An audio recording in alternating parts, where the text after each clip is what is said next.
So welcome back everyone to the Open World Lifelong Learning course. It's week 10 already, and we've been talking a lot about various different things um, towards continual learning from a forgetting perspective, towards an active learning perspective. We've talked about several techniques. We've recently then delved into the idea of open world learning, up to the point where in the last lecture we talked about various forms of curriculum learning in the sense of data difficulty or assigning a difficulty to data and ordering it respectively for training. And so we have briefly talked about like predefined curricula in the sense of assign a difficulty to the entire dataset first, and then we've continued talking about things like self-paced learning and transfer curricula in an effort to use the model itself or one model itself to give such a difficulty scoring.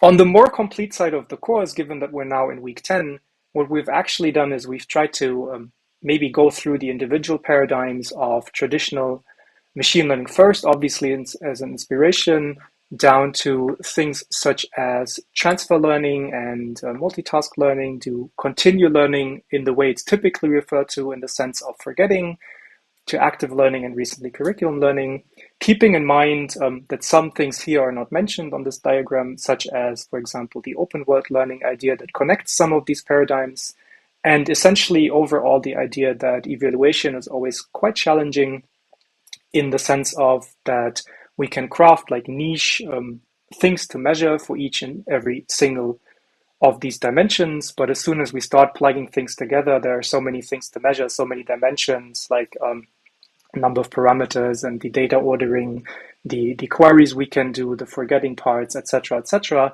that just makes it overall really difficult to figure out what it is we really want. And perhaps it's not even to say that there is this one thing we really want, but there just do exist several perspectives.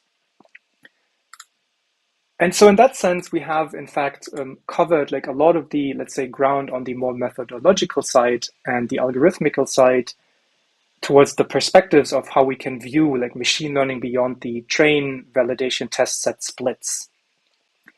Something I'd like to, or we'd like to, complement this with today is the idea that soft and hardware actually plays a really crucial role. So in that sense, today's lecture is going to be less about maybe a specific algorithmic technique and learning something new in terms of how we can tackle an individual challenge, but more going to be on a, let's say, on a perspectives of how software and hardware has influenced machine learning in general and still influences machine learning in general and vice versa. So what we're going to do today is we're going to start with me giving you a little bit of a slightly historical perspective, or me trying to give you a slightly historical perspective. And then we'll have a guest lecture by Dr. Antonio Carter on Avalanche, which is a very specific software piece, a software tool being developed in continual AI by various people towards crafting a software tool that supports continual learning specifically.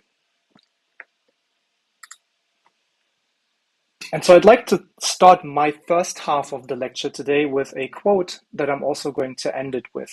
And this quote that I think is quite interesting, which says that it is perhaps underappreciated how much machine learning frameworks shape ML research. And so they don't just enable machine learning research, but they also restrict potentially the ideas that we're able to easily explore.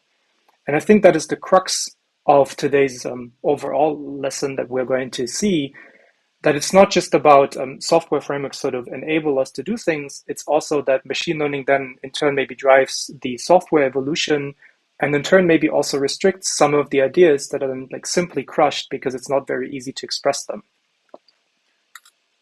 And in order to do that, I want to go through basically like three waves or three separate stages of how I think we can categorize machine learning software and machine learning hardware development from this perspective of what Bosch et al. Have presented in their Engineering AI Systems Research Agenda paper.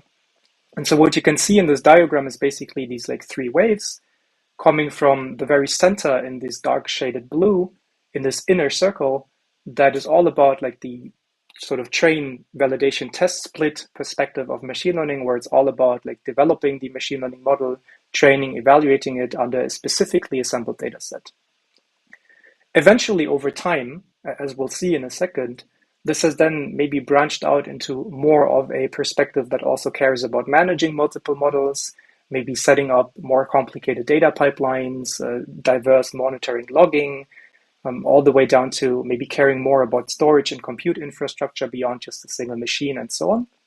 And all the way potentially down to what we'll have to think about a lot today, specifically in the course that you're attending, the Open World Lifelong Learning course, when it is not so much about train validation test splits, but more about various other factors like maybe transfer learning, for example, on the left-hand side, federated learning, maybe some other factors like explainable models and reproducibility, more on the data generation side or on the data selection side, etc.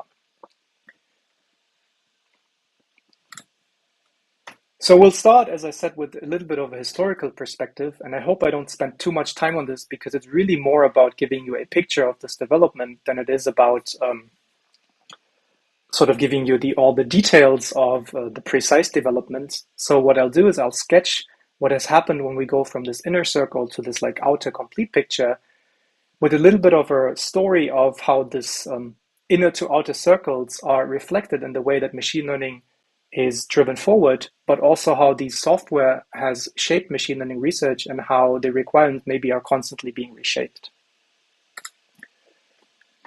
And so for that purpose, we'll start with a realization that the majority of you who've maybe attended any machine learning course prior to this one, prior to anything even in continual learning, may have had, which is that a lot of the key insights that are at the basis of current machine learning methods are actually decently old.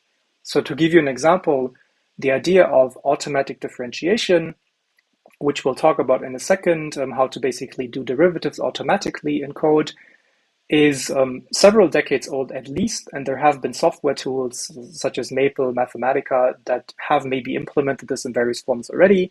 Similarly, numerical optimization that is kind of like at the heart of every machine learning technique, such as expectation maximization or the famous backpropagation algorithm in neural networks, is also several decades old.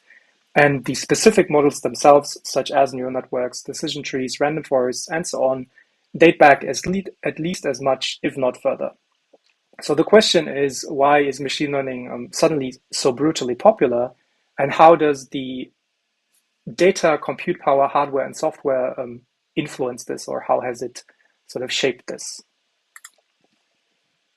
For me personally, keep in mind, of course, that I'm not old enough to date back prior to 2010 in this research agenda. So anything that's happened prior to 2010 is maybe outside of my expertise and more or less of a summary of the history.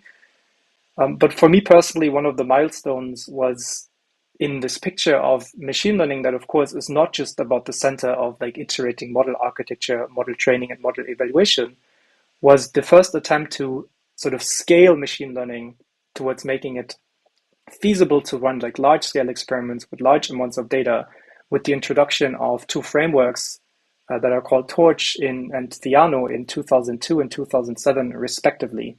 Both of these frameworks, as indicated on these slides, have mainly really tackled initially this like center of model architecture, model training, model evaluation with the interface to scaling hardware. They've been officially deprecated in 2019, but we'll also see later that they kind of have lived on in spirits in their various successes. And so what is it that Torch and Theano respectively have introduced in this like core of machine learning that has suddenly made maybe machine learning easier than anything it has before, even though we've just seen on the previous slide that the concepts themselves are actually a lot older than this. And I think there are three very interesting components here that maybe a lot of the community would agree upon play a quite crucial role. And so the first one is that differentiation, like creating, like calculating derivatives, has been made rather easy and intuitive in Torch and Theano, one through symbolic programming and the other one through something called reverse mode accumulation, which we'll see under automatic differentiation in a second. So in a sense, We'll go into a little bit of detail what that means, but as a summary upfront, they've significantly facilitated numerical optimization. And in parallel, two of the important aspects is they've introduced code building blocks for common models, such as neural networks, and they've built on a pretty strong, like solidified matrix multiplication computation backend that's been written in maybe like a slightly difficult fashion in terms of low-level things such as C code, maybe GPU code, but they've started abstracting this to an interface to higher level programming language such as Python or Lua. And so let's take a look at these 3 points I've just illustrated in a slight bit of more detail to give the message of why it was so important, why it's so cool that these frameworks got introduced, but just trying to understand a little bit in more detail. And the first of these points mentioned on the slide was numerical optimization. So numerical optimization in one of the easiest forms you could think of as trying to, for example, compute the slope of a nearby secant line through 2 points that are more or less adjacent if you want to calculate the derivative of a function. So rather than maybe calculating the derivative exactly, you could numerically approximate it by like picking this point, maybe plus some h of f of x and maybe minus some f of x minus h, or just the f of x itself and divided by h, so that you can have 2 points, you can have the secant, and you could calculate the derivative as the limit of the value of the difference quotient as the secant line kind of gets closer to being a tangent. The closer these points get together, the smaller the h gets. So there is a 2-point rule expressed on this slide here as like f of x plus h minus f of x divided by h, with which you can do this. But the unfortunate problem is that the choice of your h influences how accurate your numerical derivative is, how accurate this like finite difference is, quite substantially. So you could, as shown on this like top left diagram, there is a trade-off between the accuracy you can get. So the accuracy wants to get into this like lower end and being sort of in this green regime. And it's a trade-off between choosing the appropriate h, because if you go too small with this h, your subtraction in this formula yields like too much of a rounding error. But the problem is if you go with a little bit too large of an h, the estimate of the secant becomes more accurate, but the estimate for the slope of the tangent gets worse. So in that sense, maybe there are various like follow-ups in terms of how you could calculate these finite differences, such as not using 2 points, but maybe using 5 points, as illustrated in this like equation below the one that we've just seen on the very bottom left on the slide now. And of course, then the error maybe gets into a higher order, but you'll always have like some trade-offs and some ways in which you need to choose like the age, the step size around the point that you're interested in, and so on. So something interesting that both Theano and Torch have introduced, maybe as a partial way around this, is they've tackled the idea of differentiation from a different perspective.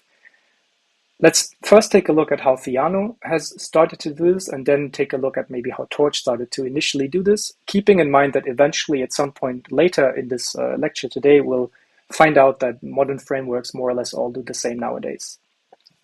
And so Theano has addressed this from a interesting perspective that's called symbolic programming, where the idea is basically that you don't necessarily execute your program on the fly, like as you code, as you're maybe used to when you code from regular Python. But what you do is you first define your expressions in terms of symbol. For example, here a scalar x and a scalar y.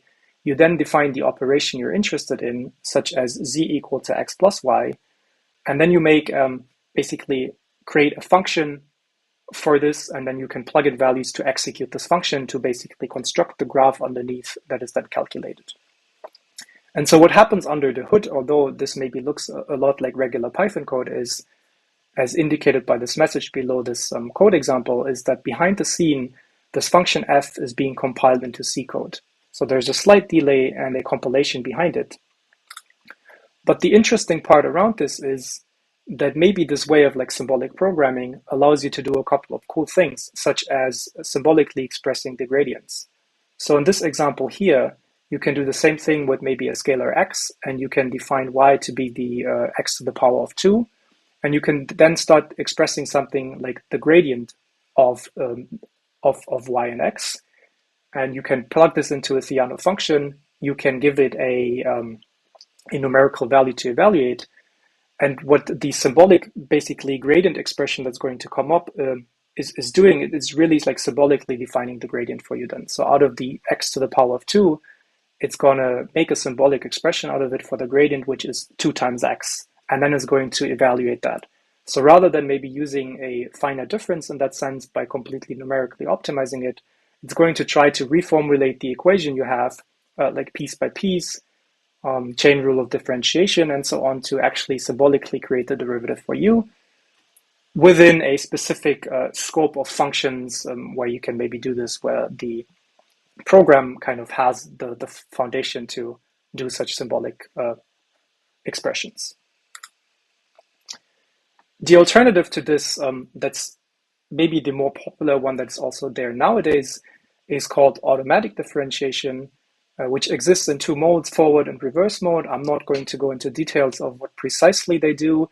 You can think of it as like the direction you go through, in the sense of keeping in mind that the essence of automatic differentiation really makes use of this fact that like every complicated program that you build is essentially built from a small primitive of operations like addition, multiplication, trigonometric functions, for which you do in fact know the derivatives, but you can just decompose the program and like all of these primitive operations and track them, and then you can use the chain rule of differentiation rather than trying to like differentiate a complete expression at once.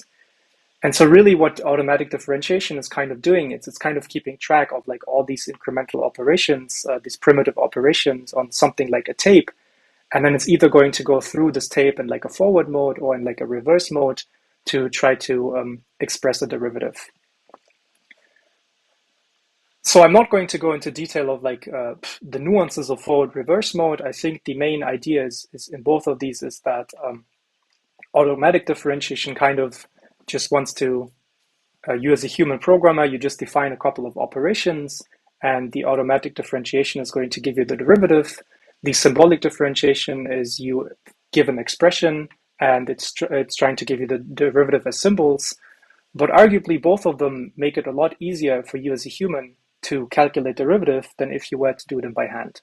There's a good in-depth tutorial on the bottom of the slide here, which I, if you're listening to this talk, like extremely highly encourage you to go through. Now, why is this interesting?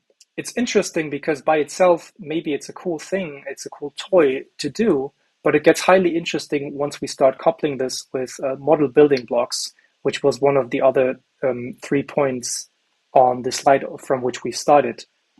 And so Theano and Torch have not only started to make use of these like symbolic and automatic differentiation tools, but they've also started to introduce like essential code building blocks, such as, for example, the convolutions in a convolution neural network, or pooling layers, fully connected layers, so matrix multiplications, etc., that you would need if you want to, for example, plug together a neural network, as illustrated in this Linnet example on this slide. So you can really think of this as like a set of not really primitives, but a set of like abstractions that contain very essential primitives under the hood, that you could then kind of almost as a Lego principle plug together if you want to define a model of your choice.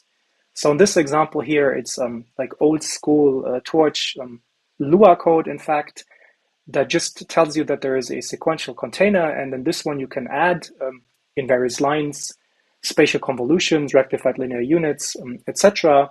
And you can put this together in like a container called network that is then sequentially executed once you make a call to this model with a forward function.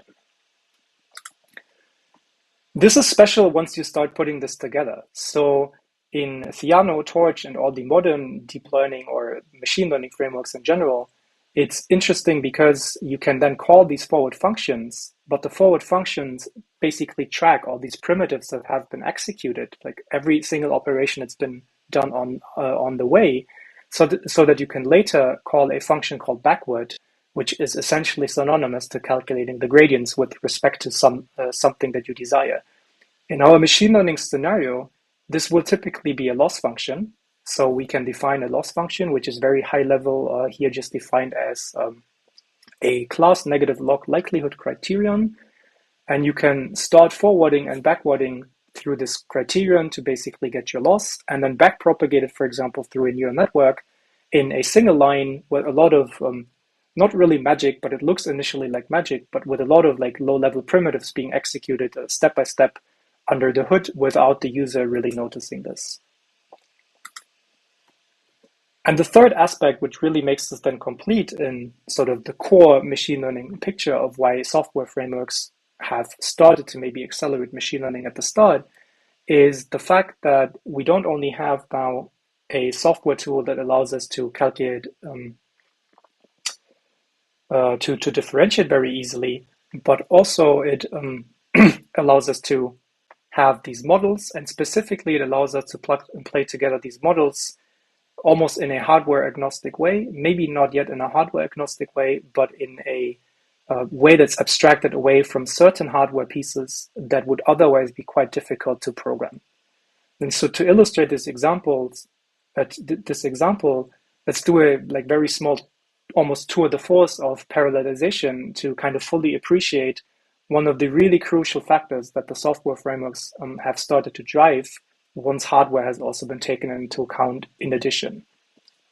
The example we should maybe take a look at is something like vector addition or a Hadamard product. So a Hadamard product is just a fancy term for an element-wise multiplication, for example. So if you take a look at this, for example, on the right-hand illustration, if you do in fact have two vectors of the same length and you would like to, for example, add or multiply each element, then what you can realize is that the entry that you get on the first index of this vector and the entry that you get on the second index of this result vector, they're rather independent in this very easy sort of mathematical operation of addition or element-wise multiplication. So in the sense, ideally, you could figure out each and every single result in parallel.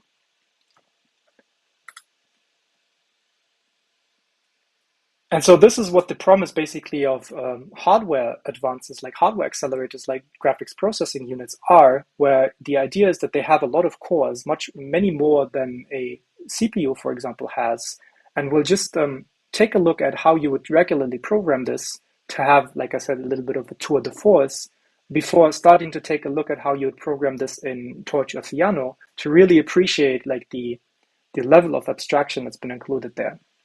So on the left side, there's I don't know if it's a refresher for you if you're still learning C, if you're watching this lecture right now, but on the left-hand side, you can see C code, how you would write it for actually rather simple sort of vector addition. Essentially, even if you don't know C code, it consists of a couple of components. It's really all about first initializing a couple of arrays, like a specific size in memory. Then it's defining a function that does the actual addition, which in this case is simplest to implement in a loop. And then basically you just fill the array like index by index, and then you can free the result. And when you're done, you'd ideally in C like to free up your memory that you've initially allocated for your operations. So it's pretty much done by hand, because you need to really manage the memory. You need to write like the code. But in addition, if you want to take into account now a hardware accelerator like a graphics processing unit, you'll now also need to do the same on the not only like your host device, but also your target device, which is now a GPU.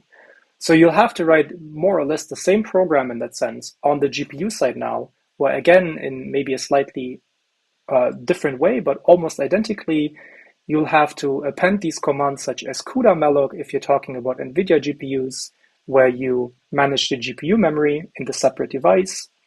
You'll then need to have memory copies where you transfer the arrays to the GPU. You'll then need to write the code to parallelize on the GPU, which is here called device add with these fancy looking brackets. And then you'll need to take into account the GPU memory layout, which we'll see on the subsequent slide, do the actual operation, copy the result back onto your CPU, onto your host again, free the memory on both devices, and it gets quite convolved. It gets even more convolved if you do in fact take into account the memory layout, as I've just said. So you'll need to take into account that although you have different cores on different graphics processing units, for example, or other hardware accelerators, there is usually all this talk about like there being different blocks, there being different amount of threads that basically group cores together. So in the way you write your program, for example, for multiplication or vector addition, you now need to take this into account to make sure that your parallelization is in fact efficient. So you may have seen, for example, in a lot of like machine learning programs that if people select mini batch sizes, there is an obvious choice of like going with potencies of 2. So you usually go like 2, 4, 8, 16, and so on, which originally more or less has stemmed a little bit from this perspective that it's kind of tailored slightly towards how GPU programs are written in terms of making use the most of parallelization capabilities. The corresponding code then on the GPU for the addition that is parallelized would then look something like on the bottom left, which does also define addition, but it takes into account like the thread ID, the block ID, and the block dimension so that the, in this case, CUDA compiler figures out how to execute things in parallel. It's a good idea to do this. Let's take a look at the quantitative example here of, for example, of convolution. You can take a look at the full CUDA implementation that does not even take into account optimizing for the memory layout on this link here. It's quite interesting to maybe just go through it once to just see like how much of code it really is in terms of lines, in terms of complexity for such a, in quotations, simple operation as a convolution. But intuitively, maybe it makes sense to do this because also in a convolution, you have these windows maybe that you put at different positions. And again, placing a window at one position versus placing a window at a different position is completely in independence of another. It just results in a different output value.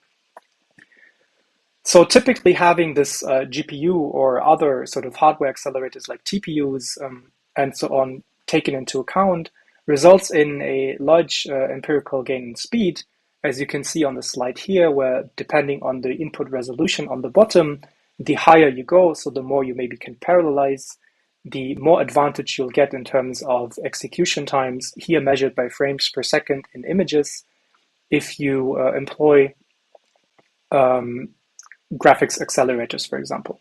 So the difference, like in the end, gets quite large. Like it goes up to like factors of 200 or so, which is quite impressive.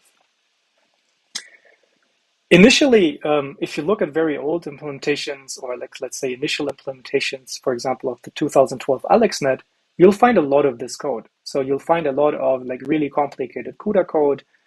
People have spent like considerable amount of effort in tuning it and making it efficient so that large-scale data sets like ImageNet with millions of images are in fact even like feasible to compute to get the result we are interested in. The promise that Theano, Torch, and various other frameworks have then started to bring is to abstract this away from the user by having these like modular building blocks, for example, for neural networks and the automatic differentiation at hand, and now augmenting this with this idea of casting them to a device, such as just writing net.CUDA to mention that just transfer this neural network to the GPU, transfer the criterion to the GPU, transfer the train set to the GPU, and executing it. So what we get in these frameworks, which have then really sort of facilitated machine learning research to a large degree, is we abstract away a lot of the more complicated math in terms of using automatic differentiation. We have abstracted away a lot of the sort of complexity in writing code of large models in terms of having these building blocks. And we've abstracted away the complexity in caring about complicated memory layouts, complicated parallelization code by abstracting away like the hardware acceleration part. And so in a sense, a lot of the machine learning research profits from this, and even still today, and it's still at the core of everything we see basically when we do machine learning research in various software frameworks today. So with that in place, people have started branching out a little bit in terms of taking a look at these other perspectives, like not only at create a machine learning model and optimize it, but also now thinking about like ways to model, to monitor it, to log it, to maybe reuse some of the trained models, managing multiple models, and so on, which is kind of what has sparked like a second wave of frameworks. And I think this was an interesting time. For me in particular, it was an interesting time being in a lab doing a PhD, because there was always this question around like, should we move to a different framework or not? Given that during a like 5 year or so period of time, there have suddenly been a lot of frameworks that have emerged. So you can see a picture here just showing you that with a same backend in terms of being based on like a C sort of code and automatic differentiation at the core, there have been all these frameworks like Chainer, PyTorch, Theano, TensorFlow, CNTK by Microsoft, MXNet, and so on, that have emerged with the promise of adding like an additional layer of ease of use on top. And ease of use here, actually, with respect to sort of data pipelines, reuse of models, monitoring, logging convenience, as we'll see on the next couple of slides.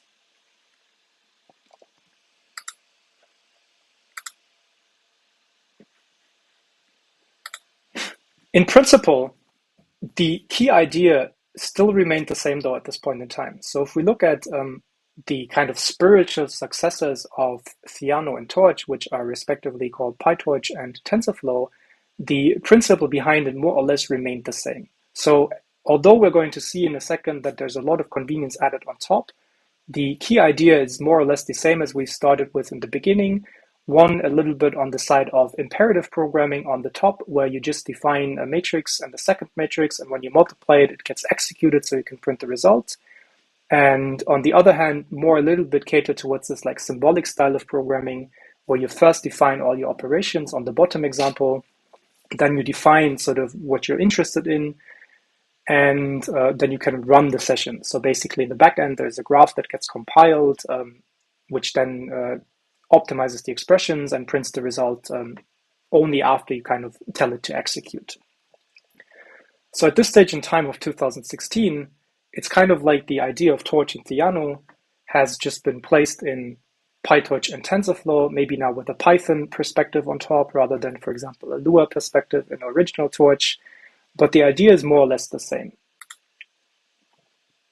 You can also see this when you take a look at like how models are defined. It's almost the same as what I've shown you in the beginning.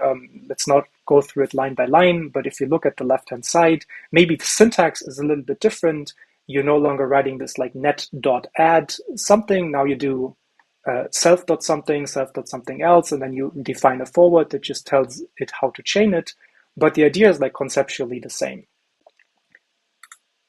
Interestingly, however, what has happened in this sort of phase, let's say from 2016 onwards, is that the software has started to branch out beyond this like pure optimization perspective of like, how do we define a model? How do we optimize it? How do we optimize it efficiently on hardware? So what has happened is various like ease of use, ease of accessibility developments that I'm just going to sketch very briefly for you on the next couple of slides.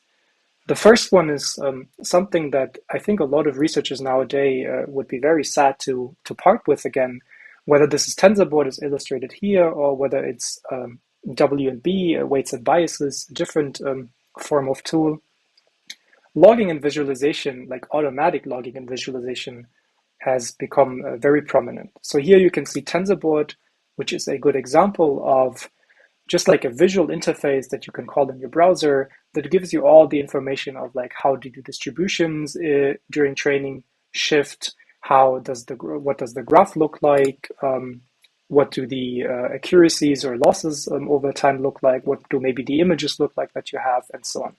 So in a sense, it's abstracting away even further for the user to maybe not even have to write the code only and then still take a look at the terminal to view the logged outputs, but now also abstracting this away to have like these visual interfaces that have various logging utilities to just inspect, monitor, and log more easily. Complementary to this, I think a large focus has been started to place on not only improving the ease of use and accessibility from like this logging side and so on, but also by starting like real community efforts. So not to discredit Theano and Torch, I think they've had like really nice community efforts already, quite sort of advanced for the time being. But if you take a look at TensorFlow or PyTorch nowadays, you'll almost be overwhelmed with tutorials, with practical guidelines of how you can do not only basic stuff like how do you compose a neural network, how do you compose a random forest, but really down to the point of like how do you code a specific generative adversarial network, or how do you do neural machine translation with attention? So down to like very specific applications. In fact, it's almost become standardized to now assume that this is like utility that you're now given if you want to maybe code machine learning models. So if you take a look at TensorFlow, they now have these like pre-made estimators, these pre-made layers and data sets. On the left-hand side, there's a PyTorch example of what is called Torch Vision datasets, where you also have like these standardized sort of pipelines in not only how to like craft a machine learning model, but also how to load up very specific benchmarks, plug them into your model, plug the logging like TensorBot on the other side, and have like your end-to-end machine learning application plugged together with, I don't know, I don't want to make an estimate, but maybe like 50 lines of code or so, like in a quite sort of short, shallow amount. And this trend has then continued, or is continuing today, to branch out towards not only like having these logging functionalities and so on, but having an ever increasing amount of transfer learning, an ever increasing amount of federated learning, reproducibility scripts, automated experimentation, etc. So interestingly here, I think first of all, and I've mentioned it at the very beginning, if you look at 2019, there's been sort of a little bit of a discrepancy in terms of the use of TensorFlow versus PyTorch. So TensorFlow versus PyTorch in the sense of TensorFlow 1.0 being on this idea of coming from the Theano, from the symbolic side, of defining everything up front, optimizing the graph, compiling it, calling it to execute, versus PyTorch being on this more like traditional imperative style of execute as you go kind of idea. And if you look at the left diagram, you can see kind of the unique mentions of the percentage of PyTorch versus TensorFlow in academic papers from various conferences that kind of suggest that by the time we've reached 2020, maybe much of the academic world has used PyTorch, and interestingly, much of the industry world has used TensorFlow at this point in time. This has, however, changed quite massively, I think, recently. Not so recently, it's 2019, where the idea is that as these frameworks have now kept growing, they have perhaps started to lose their uniqueness a little bit, in the sense of like this core idea of automatic differentiation, hardware acceleration, and model building blocks have become like so solidified that everyone's using them nowadays. So at the point in time of like late 2019, a bunch of frameworks have been discontinued, including like Torch, Theano, Chainer, and so on, or have been swallowed in what is now called PyTorch or TensorFlow in their newer versions, where each of them have actually respectively, and I hope no one from Google or Facebook listens because they'll probably kill me for this, but in my opinion, each of them have sort of lost a little bit of their uniqueness by introducing the unique thing that the other framework had. So PyTorch kind of went away from having a purely dynamic graph and introducing like a static graph mode if you want to care about deployment, like really fast execution times. And TensorFlow has introduced what they'd call like an eager mode, sort of the more traditional academic style of maybe going about it to like go as you code and execute on the fly. Apart from this, the remarkable like features of things like TensorBoard, automatic differentiation, the graphics card backends are actually extremely similar, if not the same. So in that sense, in 2019, there's not much, or there does not seem to be much of a competition on the core side anymore. And instead, what is now happening is that more and more of these advances are created that just add even more of this use of like ease of use, accessibility on top. So in addition to tutorials, logging systems, and data pipelines, you'll now have all these extremely nice initiatives that are called hubs or model zoos or model gardens.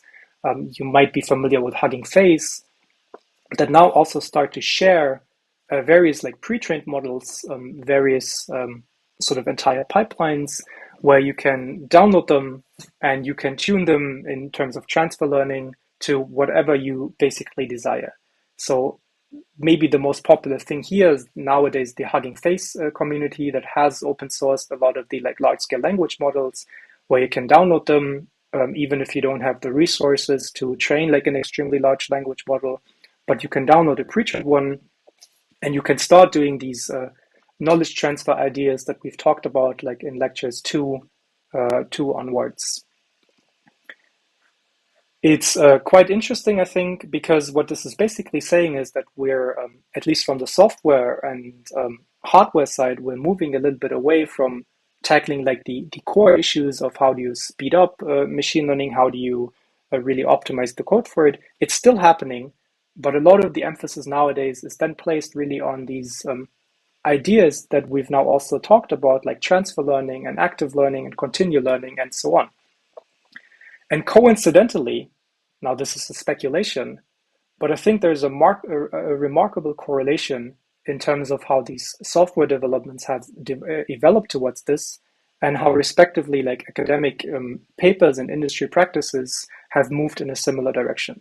So I think there is a strong correlation of like the software kind of system driving what kind of research we can do, what kind of systems we can create, and the systems we're trying to create informing the software a little bit about where it maybe should be going next.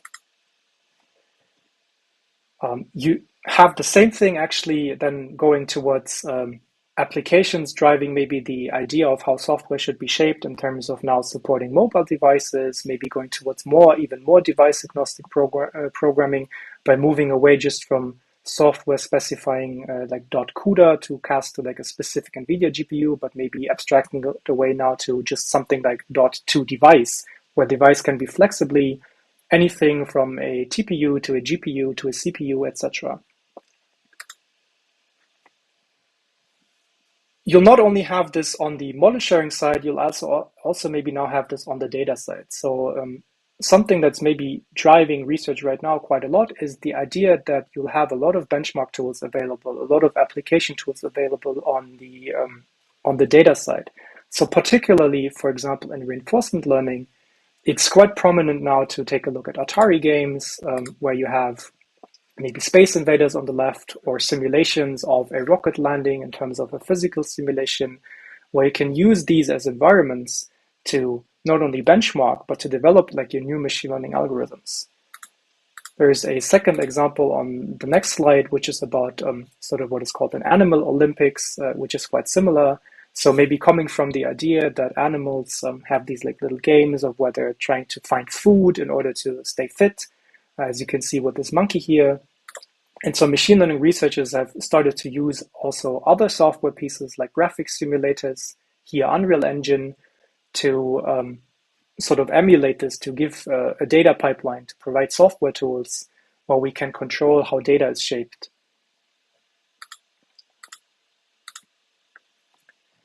And so it's quite interesting, and I think we're moving into a very nice direction in that sense. But also there's a little bit of a question in the room, at least for me, and it is, what if we now want to revisit the center? So have like these frameworks converge too much? And I understand it's maybe hard to grasp this from like a 45-minute lecture in a like super fast run through a 20-year history of frameworks. But the main story is that a lot of the software advances nowadays are in fact about these like sharing models, creating data pipelines, monitoring, logging. Maybe the core really is solidified in the sense of that I'm not a great expert in this topic, but it feels like very much that the center of how we use automatic differentiation, use graphics processing units, use building blocks for neural networks have converged and have stayed rather consistent across the last 15 years. So what if we want to do something else? And I think there's been a very interesting semi-recent paper that has questioned this perspective a little bit and maybe started to have a little bit of a provocative take of how much really software and the development of integrating hardware into the software really influences like our machine learning research. So there was a very famous paper called capsule networks recently as like a neural network kind of variant, like an alternative to the way most people nowadays do neural networks. It's a Hinton paper. It's a very sort of prominent one, and it's not so different from the way that neural networks work, but there are some specifics in it. Interestingly for us, we don't really need to understand the specifics at this point to understand what this paper is trying to say.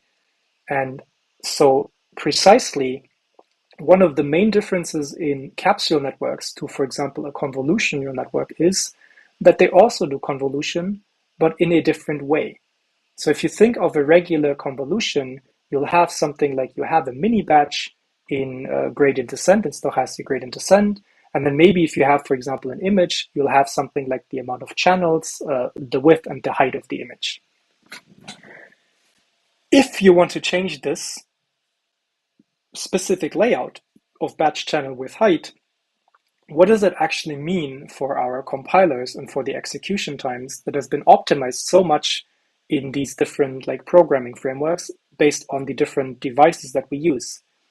And so what this paper has done is it's literally just benchmarked the compilation and the execution time of, in a sense, the same operation, a convolution, but formulated in a slightly different way than what people crafting neural networks have done for the last 10 to 15 years when they've crafted frameworks such as Theano, Torch, PyTorch, TensorFlow.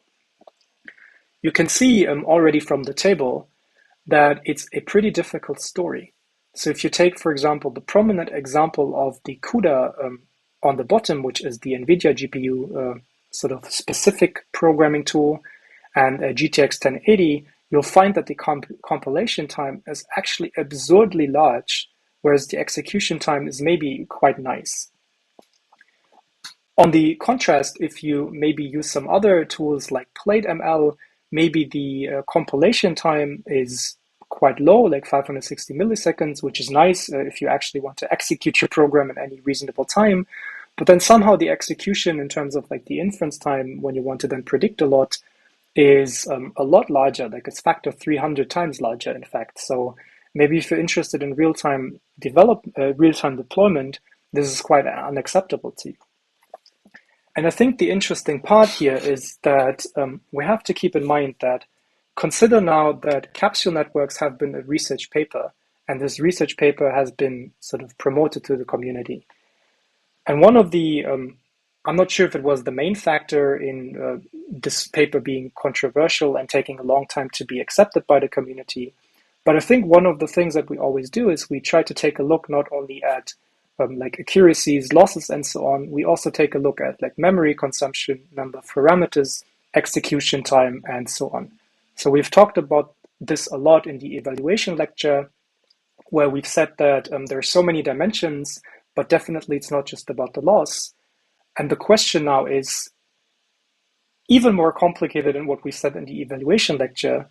It's already hard to agree on what we're interested in, but it becomes even harder if we now say that we do agree on what we're interested in, because some of the ideas that are a little bit out of the box may appear like they're really inefficient, even though maybe theoretically they're not. Maybe it's just a factor of the software being tuned so specifically now and the hardware being tuned so specifically to a not necessarily small, but to like a particular batch of ideas, that everything that falls a little bit outside of the box of this appears much worse than it maybe is. So you can see this in a different diagrammatic form here again for like strided convolutions in 2D. It's essentially the same story. Let's not go into details, but really the idea is, isn't this not only non-optimal, isn't this also counterintuitive that we define a also neural network model that maybe just works a little bit different from the standard way that we do neural networks, and suddenly it becomes so challenging to find efficient implementations for this because our soft and hardware have been so tuned. So what if we want to use convolutions with different amount of dimensions than the standard procedure? What if we want to swap the order in which we calculate dimensions? All of these questions that if you write them down like mathematically, because you craft theory, become really hard suddenly when you look at implementations, because you don't get an unbiased picture in that sense. And so provocatively, this particular paper, again, I encourage you to maybe go look at it in more detail.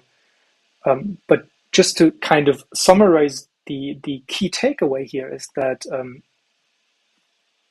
the thought and like engineering that has in fact gone into machine learning tools, like it shouldn't be minimized. It's a real like it's super valuable, and that's what the squad says. But somehow, on the other hand, is that it's been over-engineered maybe to such an extent that at the same time it could now be a real break on like innovative and risky research, because it's a quite active field, and there is a challenge in code optimization and software and hardware optimization here specifically, being so tailored now that it's very specific to like a set of functions that we very often use. And as soon as we branch out of this, maybe we're a little bit limited because we're relying on a backend that's basically written in like a 1999 version of C. And so the interesting aspect here is that in the course of the lecture, and I guess this was a really long sort of story up to this point, but the reason I really wanted to include this part in the lecture is because we've talked about anything beyond train validation test. And we've talked about it a lot. We've talked about it for 9 weeks. But funny enough, all of the software frameworks, all of the hardware that's tied into the software is not really optimized for none of this at all. Meaning that code optimization, even as you've seen it on the previous slide, it happens at a function level.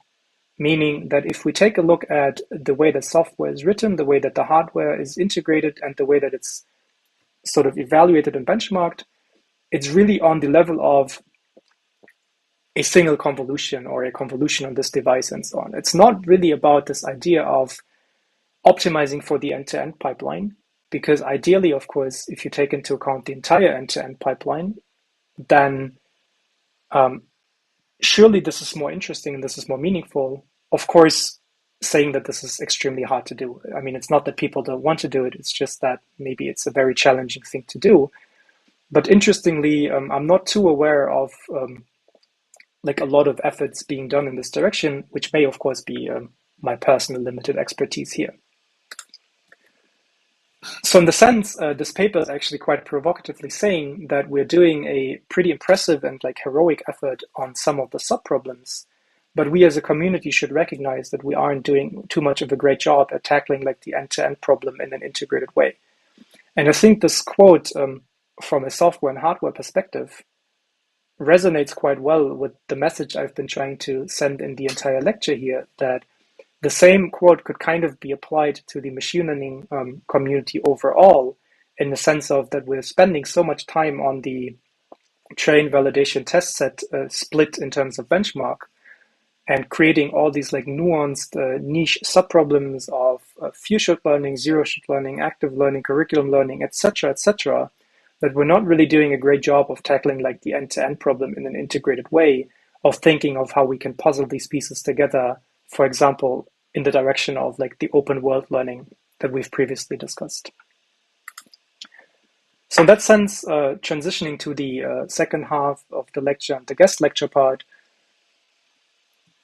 I'm going to end my part on this quote that I started with. Is the main message that you should take away from my part is that there are fascinating developments and like really heroic efforts, a lot of like gratitude towards the software and hardware developments that people do that really drive machine learning research a lot. But apart from the fact that they enable, maybe at some point we should like halt the brake and think of whether too much consensus on the core maybe also hinders some of the process. Like how many ideas are crushed because there's no way to simply express them in the current software and hardware that we have. And so, yeah, so the question is like, what about things like continual learning, open worlds, the things we've talked about? I've just said software, hardware is not really optimized for this at all. It's very much on the function level. we're going to maybe need to revisit this at some point, but for now, it's the de facto standard that we are maybe not stuck, but like that's the current state of development. And it's interesting to see what the next 10 to 20 years of software and hardware development will bring in terms of starting to branch out again and maybe revisiting this entire picture by redesigning the core.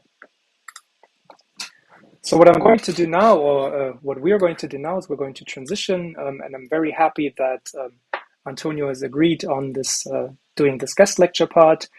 So although I gave you this like maybe soft idea of soft and hardware and the development in a kind of rushed form, I also wanted to show you something in the course that is more specific to like how continual learning is done today and the software being developed around it.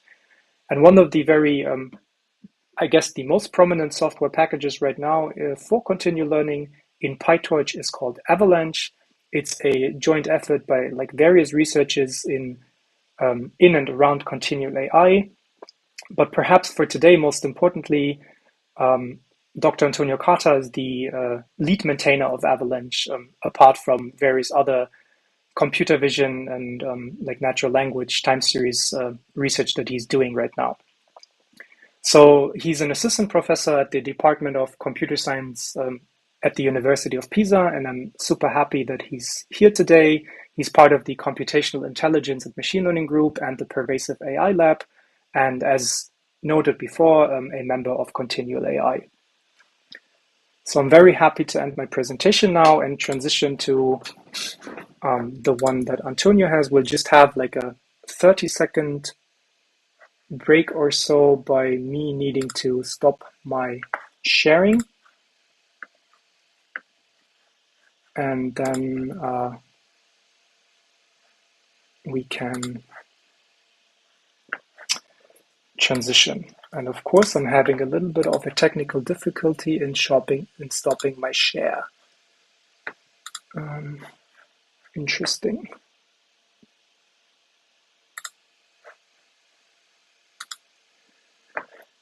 Okay, I think the share has disappeared. Yeah, I will share my screen now.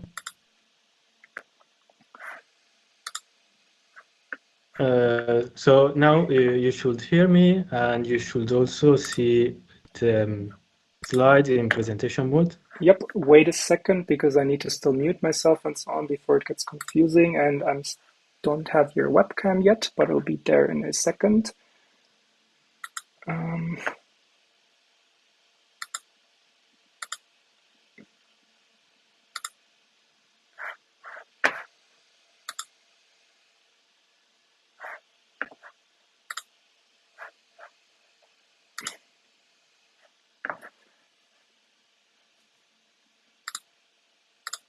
Okay, so yeah, we're ready to go. Thanks for waiting.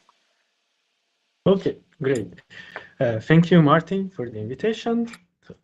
I will give you a brief introduction to Avalanche, which is a library for continual learning based on PyTorch. And like Martin told you, this is a large effort by continual AI and by many people.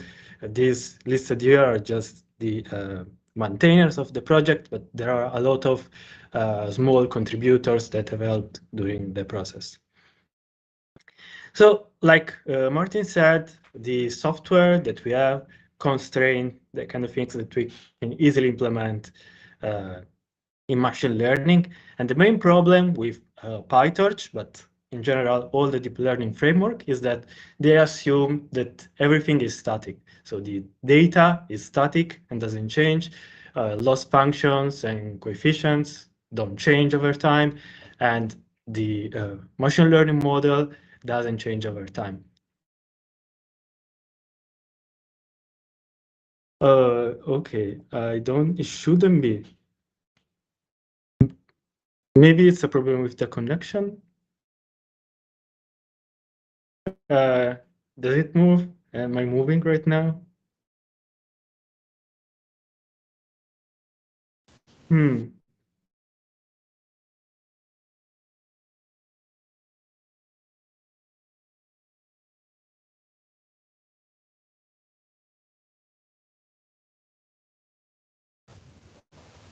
Okay.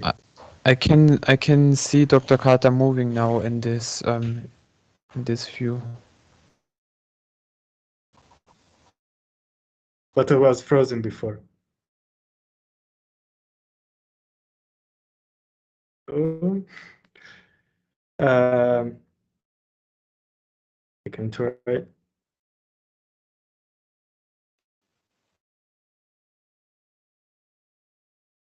Is it better now?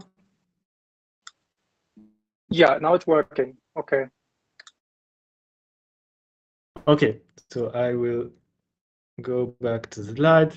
So in PyTorch, everything is static, but this is a problem for continual learning because when you want to do rehearsal, you need to keep a buffer, so a data set with the old samples, and this is changing over time because you are adding samples from the new data, you are removing some samples from the previous data.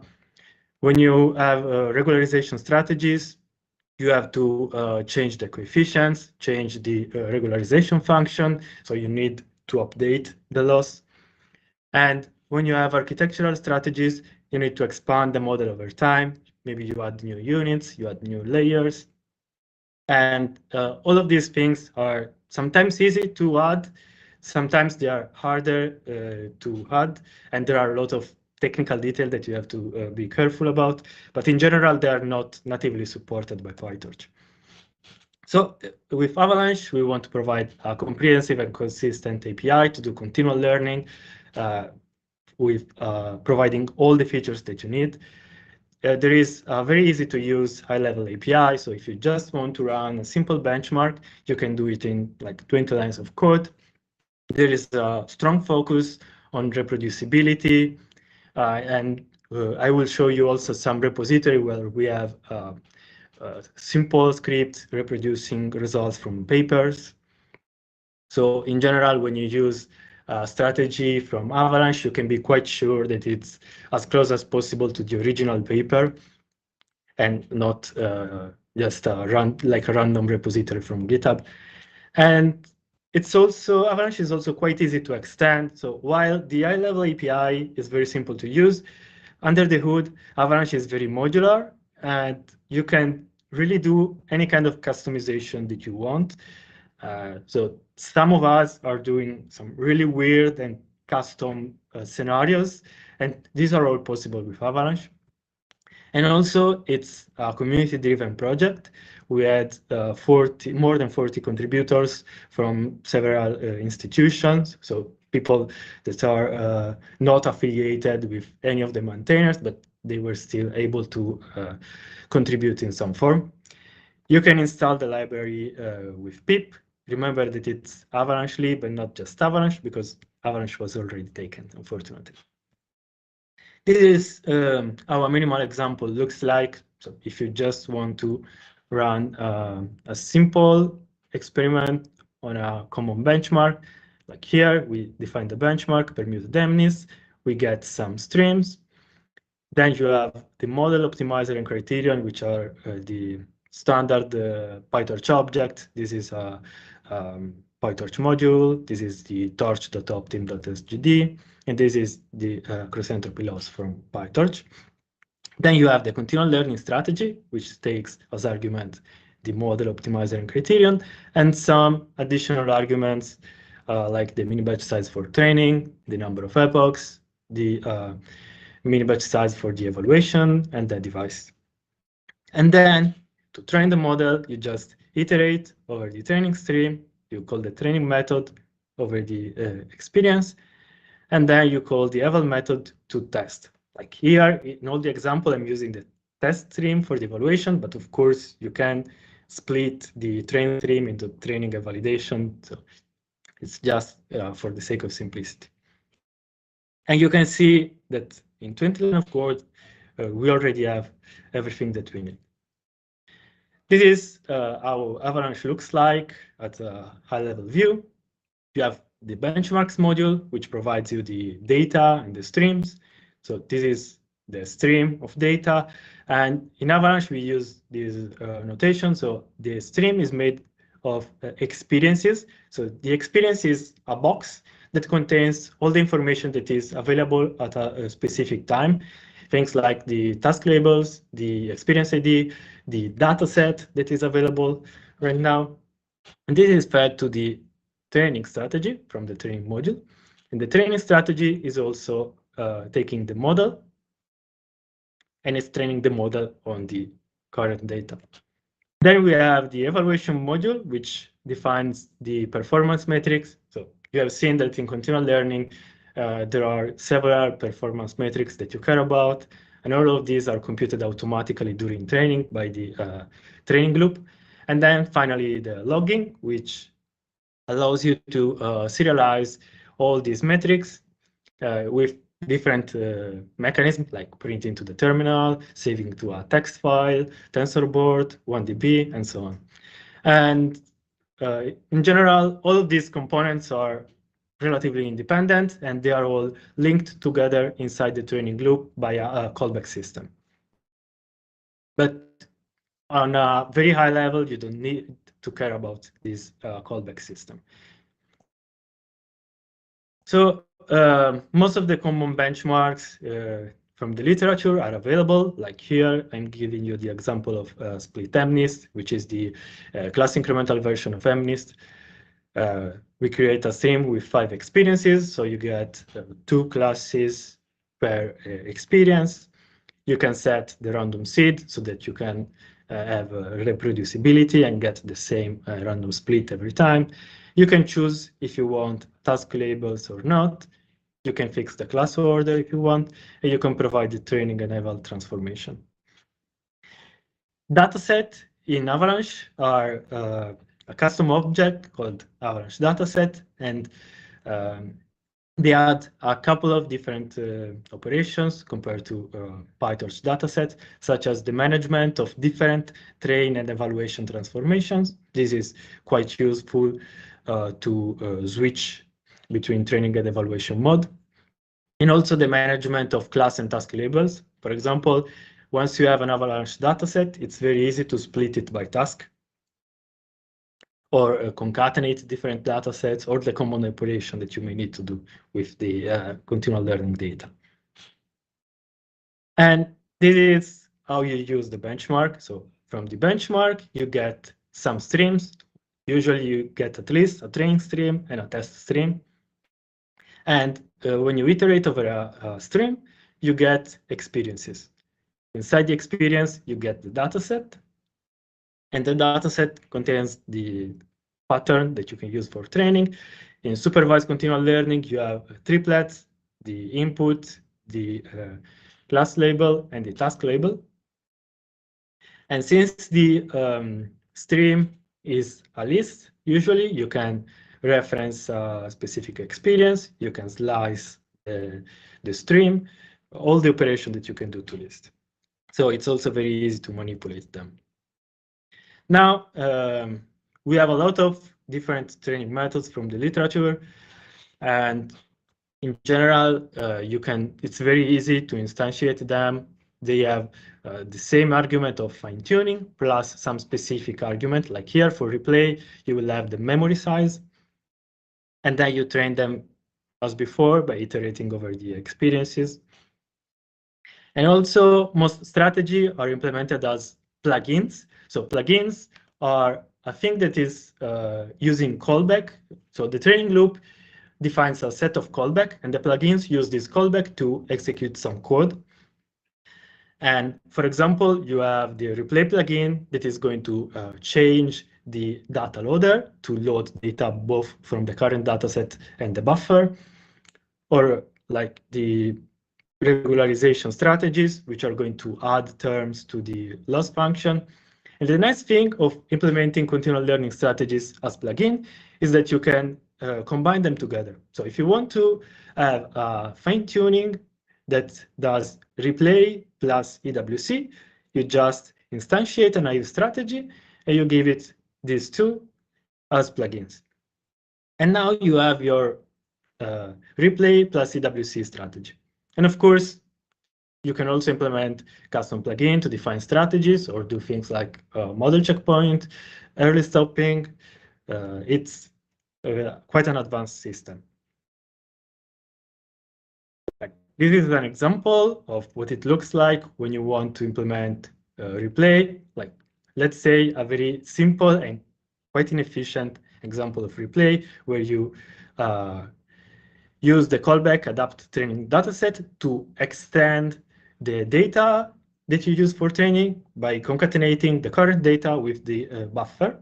And then after the training experience, you update the buffer with the patterns from the current data. So just by implementing these two methods, you can implement a replay strategy, and then you add it to the naive training. For models, we have support for multitask models.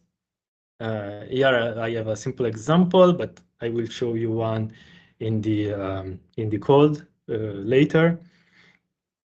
In Avalanche, each example can have its own task label, so you can have mini batches where different samples have different task labels, so it's very flexible.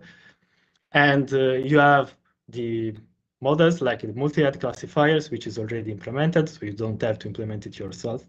But it's also very easy to implement custom multitask modules. You just implement the single task forward, and then Avalanche internally is going to split by task the mini batch so that it's much easier to implement it.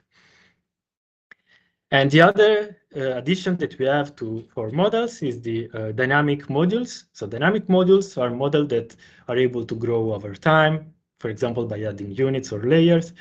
And we have two of them. The incremental classifier is the output layer where that you use in the class incremental scenario, where you add new units over time because the model encounters new classes. And then the progressive neural network, where you have layers where you add new columns of units over time. And the way this works is by implementing this adaptation method, which is taking the experience as an argument, and it's going to add the new parameters, if necessary, inside the method. And the adaptation is called automatically by the strategy. So if you're using Avalanche strategies, you don't have to call this method yourself. Everything is done automatically. Finally, in the evaluation and logging module, you find all the different metrics, like the accuracy, the forgetting, the CPU usage, and so on. And you can also create your own. Metrics are also a kind of plugin, so they are automatically updated by the training loop and called in the correct point. And the same is for loggers. So loggers are just taking the metrics and serializing them in different ways. All of this is integrated inside the training loop by an object which is called the evaluation plugin, which is managing metrics and logger. But you also get a dictionary in return with all the recorded metrics. So if it's just easier for you to take the dictionary and manipulate it to plot some cars with matplotlib, of course you can do it. So now I'm going to switch to a quick notebook example, but I wanted to show you some projects that we have in Avalanche. Okay, I don't know why. Okay. The first one is called the Continual Learning Baseline project. This is the project where we have all the baseline from papers already implemented. So for example, for synaptic intelligence, we have split MNIST and permuted MNIST. For learning without forgetting, we have a split MNIST, permuted MNIST, split tiny ImageNet. And this script reproduce the results from the paper, so they are quite accurate. They show first that Avalanche implementations are correct, but you can also use them as starting point for your own experiments. And we mostly have baselines on small data sets because we also use this for continuous integration, but we are adding more and more over time. We also have Avalanche RL, which is a beta project, an experimental branch of Avalanche for reinforcement learning, and we hope to improve it over time. And in general, you can find all the information on the main website, which is avalanche.continualai.org.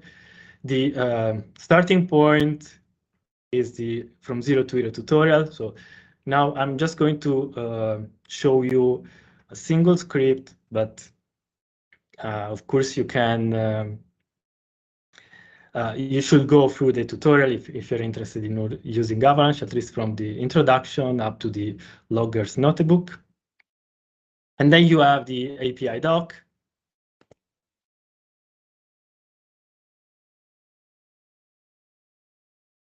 Where you have all the API documentation divided into modules. Like, for example, if you go in the training module, you can see all the strategies that we have implemented. Okay, so I prepared a notebook to showcase some stuff which I think is useful. You can find it on github.com, Antonio Carta, Avalanche demo.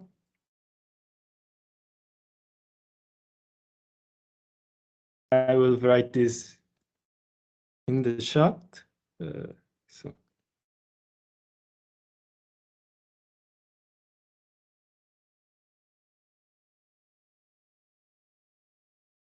And here you find the notebook avalanche demo.ipynb.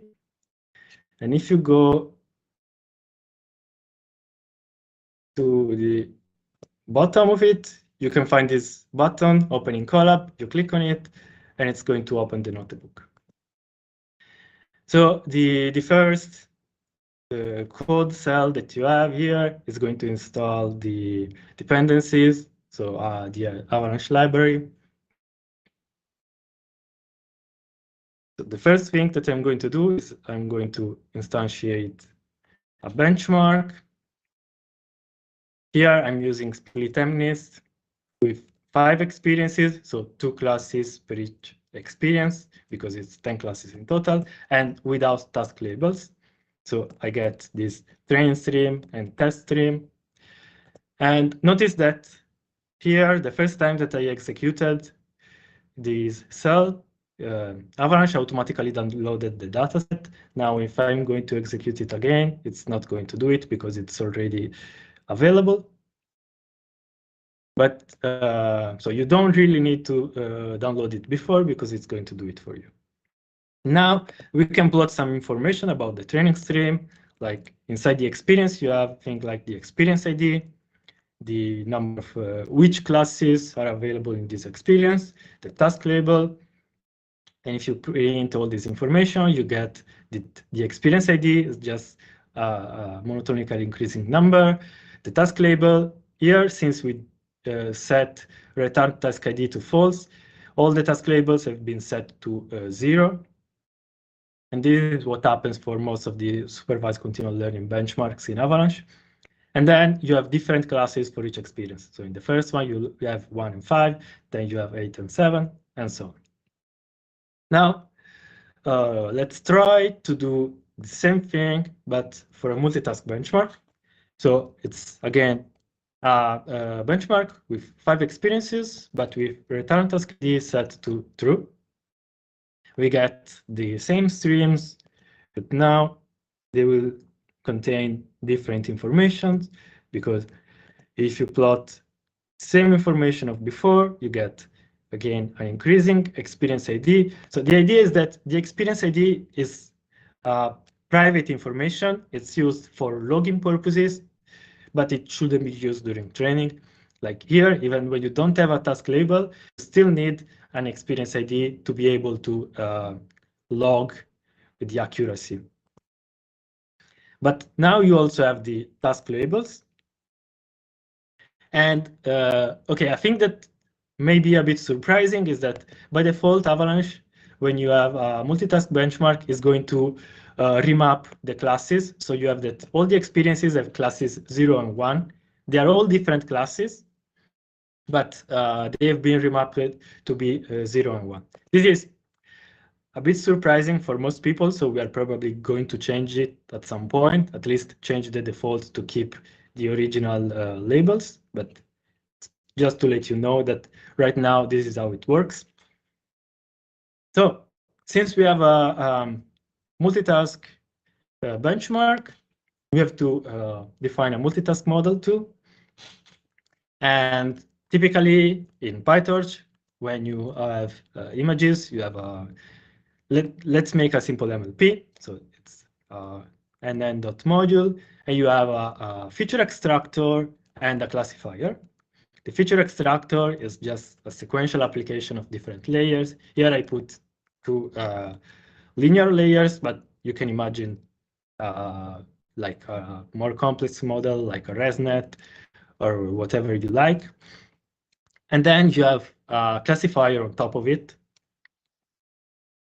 And when you have the forward pass, you just apply the feature extractor, and then you apply the classifier. Notice that here the classifier is fixed. So if you encounter some new classes, you cannot update it anymore. And it's not using task labels, right? So what happens, like here I'm making just a random batch of the correct size. So 32 examples of size 784, which is 28 by 28, like an MNIST image, and random task labels between 0 and 4. And if I do a model forward, what I would like to do is to have a model which is also using the task labels, but right now the MLP is ignoring the task labels, of course. And to make it into a multitask model, in Avalanche, you can use this simple wrapper, which is called as multitask from the models module. So you call as multitask with your MLP model. You tell it that the classifier is called classifier. And then we can see that the new parameters. So now we have a classifier, which is a multi-head classifier, and it already has a single head for the task 0, which is an incremental classifier. So the incremental classifier, it's the classifier which adds units over time. So that if you encounter the same task multiple times with different class labels, you can still update the model and make it grow. Now, if we try to do a forward pass with the previous data, we are going to get an error because right now our model only has the task label, the output head for the task 0. So when we have an input for task 1, the model doesn't know how to process it. And to process it, you have to adapt the model first. So the adaptation step will add the output head as needed. And the way to do it is to iterate over the benchmark, over the training stream, you iterate over the module, and for each dynamic module, so the dynamic modules are the ones that implement this adaptation function, you called the adaptation method. And now when you call the adaptation, inside the adaptation, the model is going to create the output head for each task label in the training stream. And if you print again the model parameters, now you can see that your multi-head classifier has a separate head for each task. Task 0, task 1, task 2, up to task 4. So now if you again do the forward pass with the previous data, now it's working. And it's using a separate classification head for each task.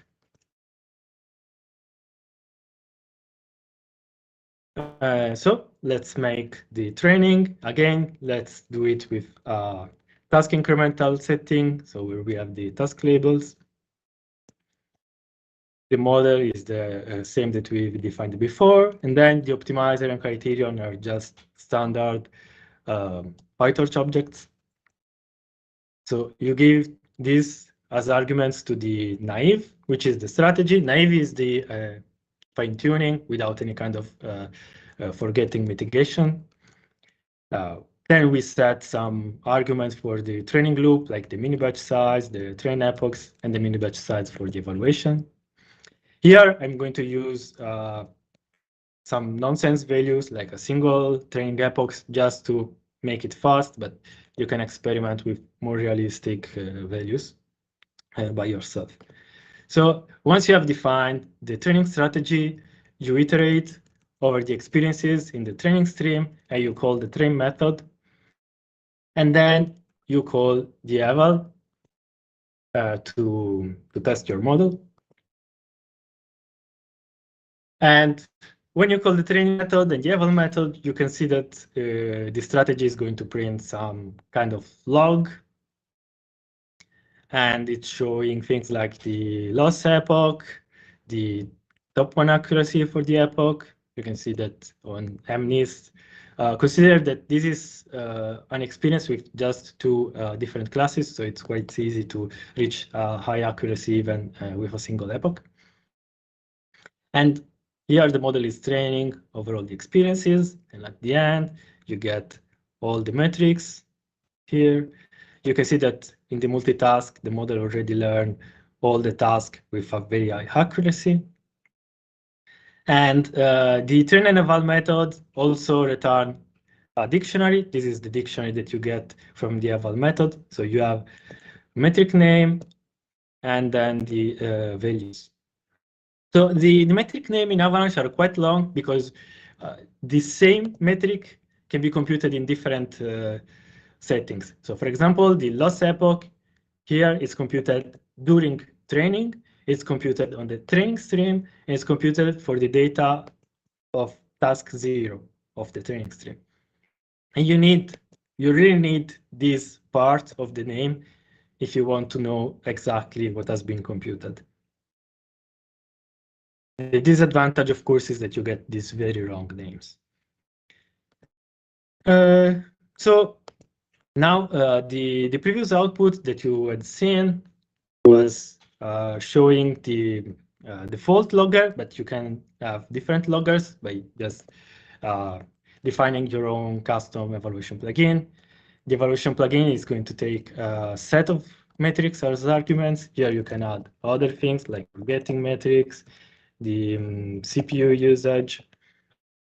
And you find all of these in the evaluation module. This is the list of metric helper function that, and you can see that like we have quite a few. And then you also have the loggers, of course.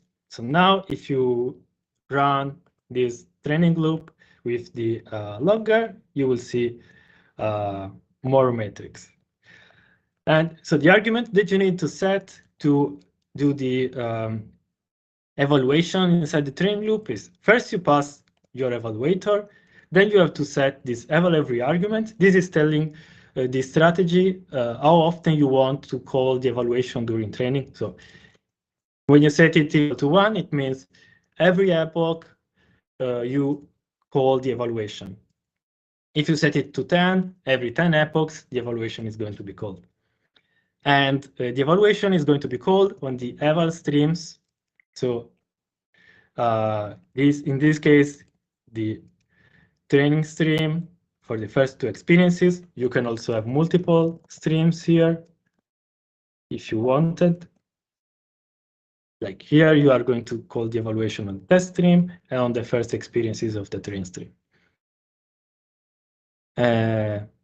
Okay, and then again, you get all the logger with all the information. From the evaluator, you can also get the dictionary with all the metric computed over time.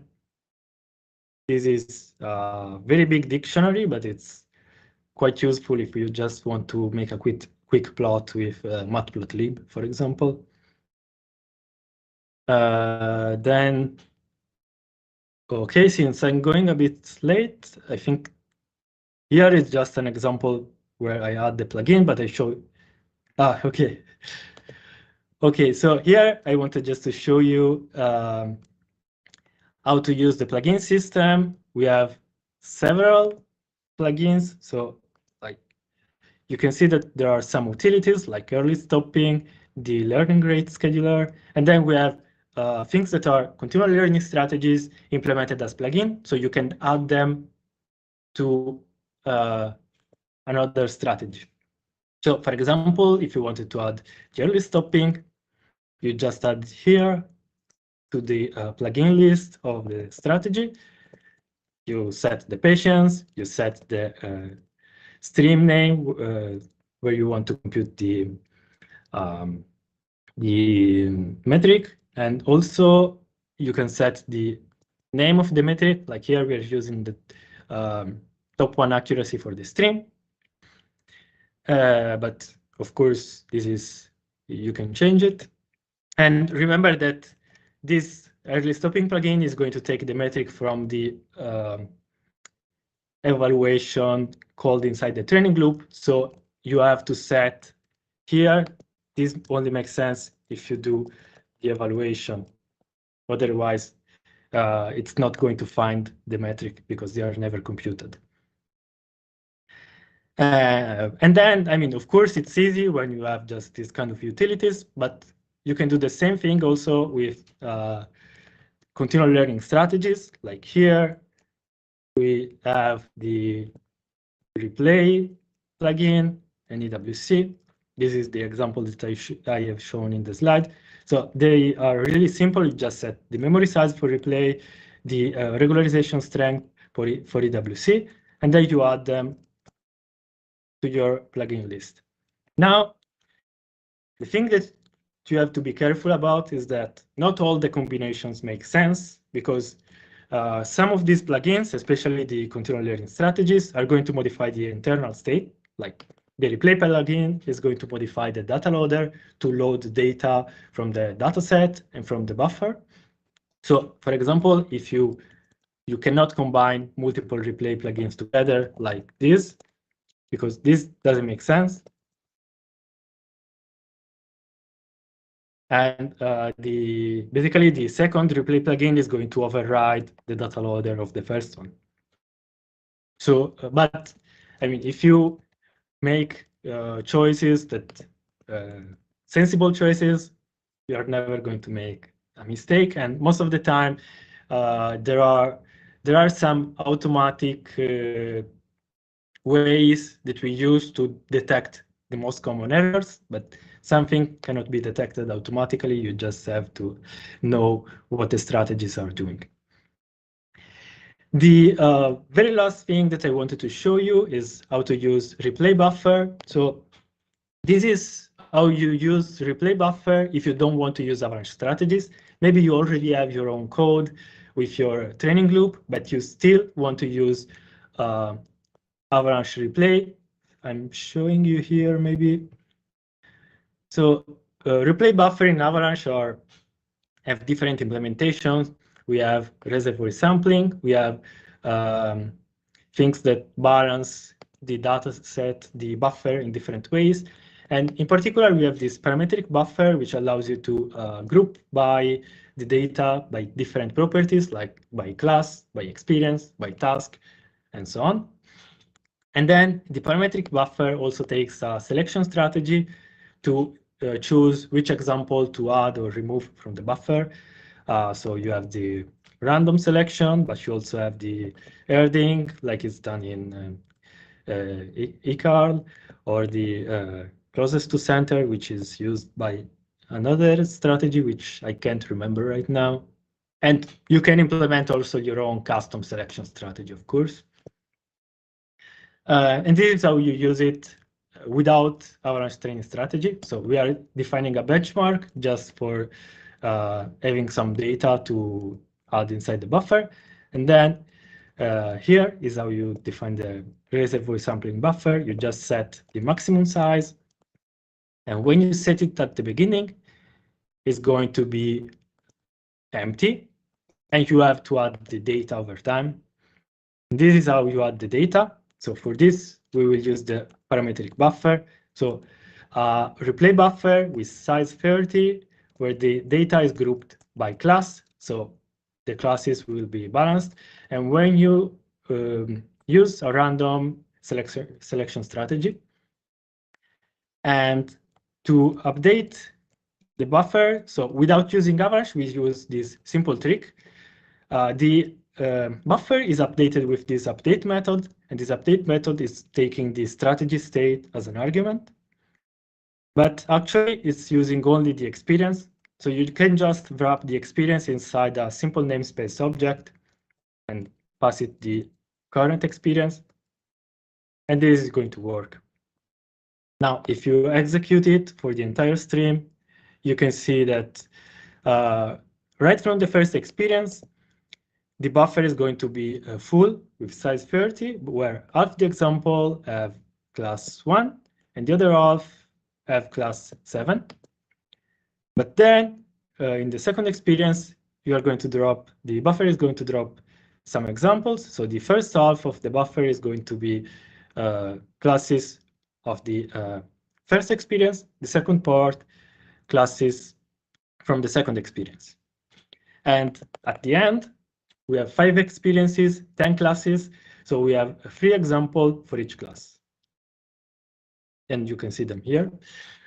So even if you have your own training loop, you can use some of Avalanche things like replay buffer, like multitask models, metrics also. So it can still be useful for you. And this is all that I wanted to show you today. But again, if you want more in-depth information, we have the From Zero to Hero tutorial, where you can, basically it's split by showing each module separately, and it gives you a much more in-depth overview than what I can give you. Okay, thank you for your attention. I don't know if there are any questions because I can see the YouTube streams or Teams. So if you have any questions, this is the moment.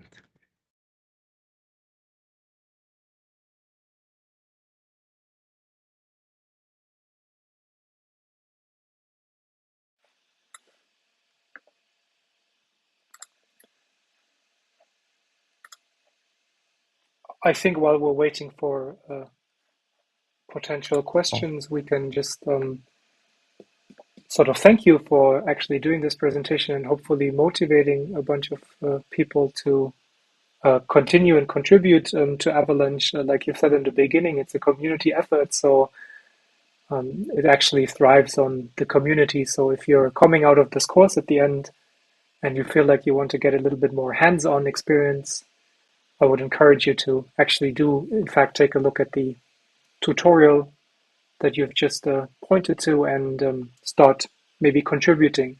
There are lots of like issues on GitHub and like things that are still need to be done.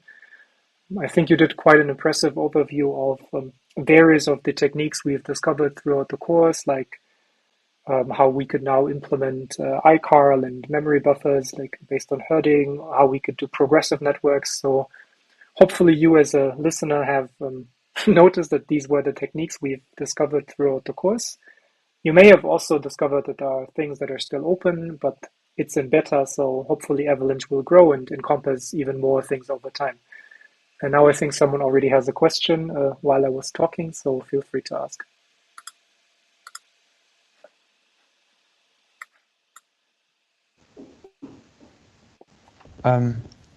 I wanted to ask, is Avalanche also trying to work on this problem what we had in the end of the first half of the lecture, that there are certain ideas or certain new network designs which maybe not so optimized in the frameworks like PyTorch, or if it's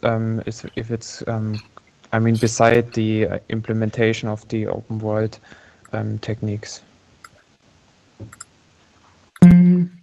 Yeah, I would say that Avalanche is mostly about the high-level API, and we basically start from PyTorch and we implement things on top of PyTorch. The problem is that it's quite difficult for us to change the hardware, for example, or also to write new kernels. For the moment, we don't have a lot of roadblocks, I would say, in terms of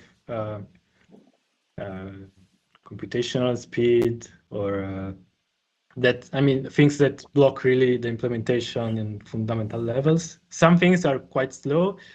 Some things are difficult to implement. Like there are people that want to do continual learning with distributed training, which is something that we don't support yet. But yeah, for the most part, we just use what PyTorch provides and we make it dynamic, so to make it more usable for continual learning. Yeah, I think if I Okay, can just thank you. if I can just add like a slight little bit to put this into the perspective of like the rest of the lecture, I think it's really important to say that I mean really lots of the software is really based on like train test validation, like these static regimes, right? So pretty much like anything that we've encountered in the lecture, already starting from lecture 2, is obviously doable in code, but super tedious, right? Like you'd have to do like a lot of things by hand. So in that sense, Avalanche is like one of the first efforts, in my opinion, to even tackle like all these different perspectives in the first place, and not just having like these standard static benchmark stuff.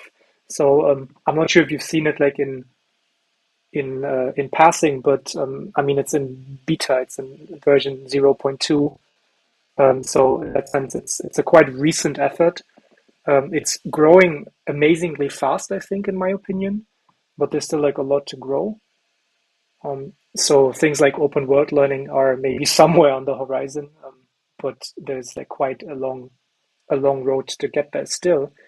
Because even just going from what we've discussed in the evaluation lecture and so on, even just implementing like all of these evaluation techniques, I mean, you've already seen like from Antonio's notebook and presentation how much that is, right? Like how large the scope is in getting all of this into code now. So um, yeah, I mean, we have to keep in mind maybe that PyTorch. So I gave you the history of Torch and Theano, and I think it's very interesting because Torch, I think originally came from like a 5-person developer team, and Theano like similarly, but rapidly grew in like a lab in Canada and Montreal, I believe.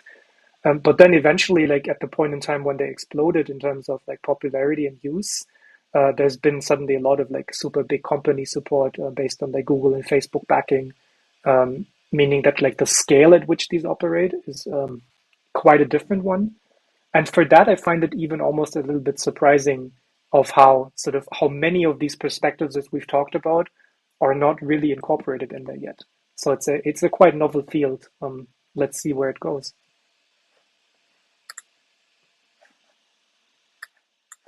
Yeah, I mean, what I can say is that we are certainly interested into making it more and more general, and we try to provide something that is as general as possible. So you can find some continual learning code bases which are quite advanced for things like class incremental, but they can't do anything more than class incremental.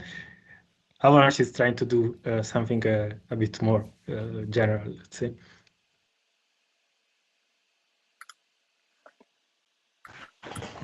Thank you. Yeah, also with the development, I mean, he hasn't shown it, but like with developments like Avalanche reinforcement learning, I think it's really, I mean, it's really tough to develop things that are not just specific to like one benchmark in classification and so on, but like even if you take into account these like 3 perspectives of continual learning with respect to avoiding forgetting, um, already like progressive networks and iCarl with like herding based memory buffers, it's quite a different perspective, right? So from the code perspective, also it's completely different to implement it, which is quite challenging. Um, but yeah, so I think maybe it's going to grow. Speaking of which, I just wanted to mention this before we end, uh, because I've just said reinforcement learning. So our last lecture, not last, sorry, our next lecture is going to be on continued reinforcement learning. In fact, it's going to be another guest lecture. just before we accidentally end the call before that. But feel free to obviously ask more questions.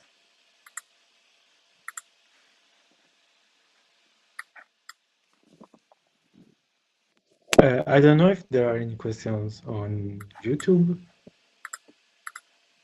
I'm monitoring the chat. I don't think as of now, but to be fair, the number of viewers typically tend to peak after the lectures have been aired. So there's an astonishing amount of people viewing the lecture in retrospect. So in my lectures, I usually say, if you're watching the recording of this video, you could now think about this. But I think in this case, maybe let's say thanks again for the guest lecture part. And actually, if you do have any questions, do feel free to contact the Avalanche maintainers or join the Continual AI Slack. You also find on the homepage where there's typically a lot of discussion on Avalanche and other things. Feel free to visit the GitHub and contribute, open an issue, etc. I don't know, send Antonio an email. I'm not sure if that's okay with you, but I think there are various ways in which you can still ask questions, even if you watch the recording.